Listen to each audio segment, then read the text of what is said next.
Chapter 4. Danger in the Forest. The next day we rested while we recovered from our injuries.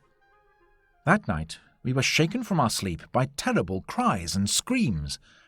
A cold sweat broke out over my body, and my heart turned sick at the sound of a creature in agony. The cries were soon joined by a deep, cruel growl, and then there was silence. "What was it?" I whispered. "We shall know in the morning," said Lord John. "It was close to us." We tried to settle to sleep again, but were shaken once more, this time by the sound of padding footsteps and heavy breathing as something circled our camp. I peered through a gap in the thorn bushes and saw a hissing, panting shape, the size of a horse, with terrible greenish eyes. "I believe it's going to spring!" I cried, and reached for my rifle. "Don't fire," said Lord John softly. "The noise will be heard for miles on a night like this." He then did the bravest thing I've ever seen. He picked up a blazing branch from the fire, slipped through the gap, and lunged at the beast, thrusting the branch at it. I saw a horrible face like a giant toad's, and a vicious mouth dripping blood. Then, with a dreadful snarl, the creature was gone.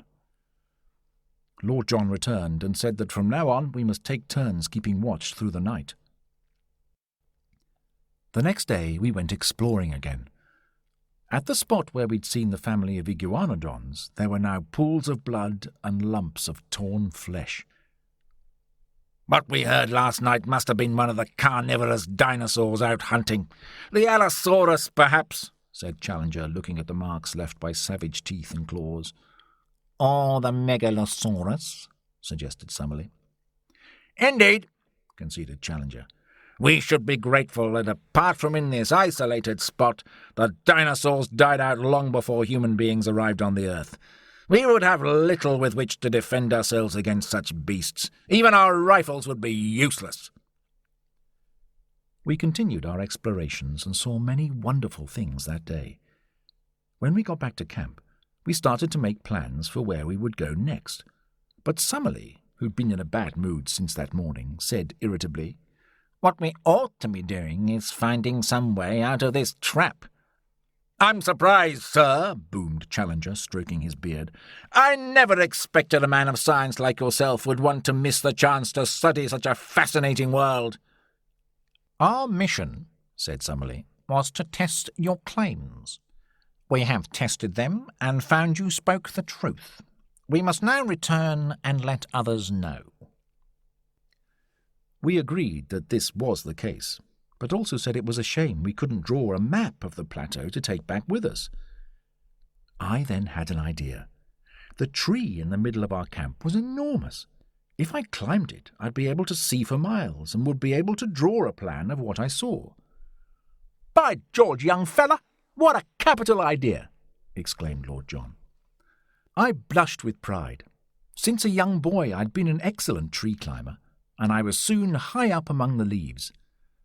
I was about halfway up, however, when I nearly fell out of the tree with surprise. I'd come nose to nose with an ape, with an almost human face. The face was long, whitish, blotched with pimples, and had coarse bristles on its chin. The ape-man glared at me with evil eyes, then darted from view, gripping the branches with its feet. I almost decided I should climb back down again because I was so shocked, but managed to carry on. When I reached the top, I took out my notebook and spyglass and made a sketch of the view before me. In the centre of the plateau was a large lake. I named it Lake Gladys on my map, with wooded slopes leading down to it on 3 sides. On the side facing me, however, there was a steep cliff with a number of caves in it. My companions congratulated me when I got back down again, and I was still feeling proud of myself later that night, when Summerlee was on watch and the others asleep. I decided I would go for a walk to Lake Gladys in the moonlight. The others would be very impressed with me when they heard about my adventure, I thought. Summerlee was a useless guard. He was nodding over his pipe, so I was able to get by him without him noticing. Once I was outside, I regretted my rashness. I remembered the dreadful cry and the torn flesh of last night's dinosaur hunt. But I was stubborn and forced myself to go on.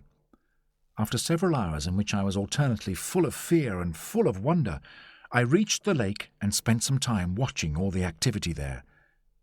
I noticed that there were lights in the caves and the cliff opposite. They were the lights of fires. They must have been made by humans. When my watch said it was gone 2 o'clock, I headed back to camp.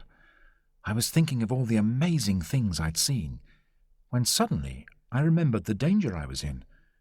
I heard a strange, menacing noise behind me. I started to run, but the noise came louder and closer than before. There was no doubt now. Something was chasing me.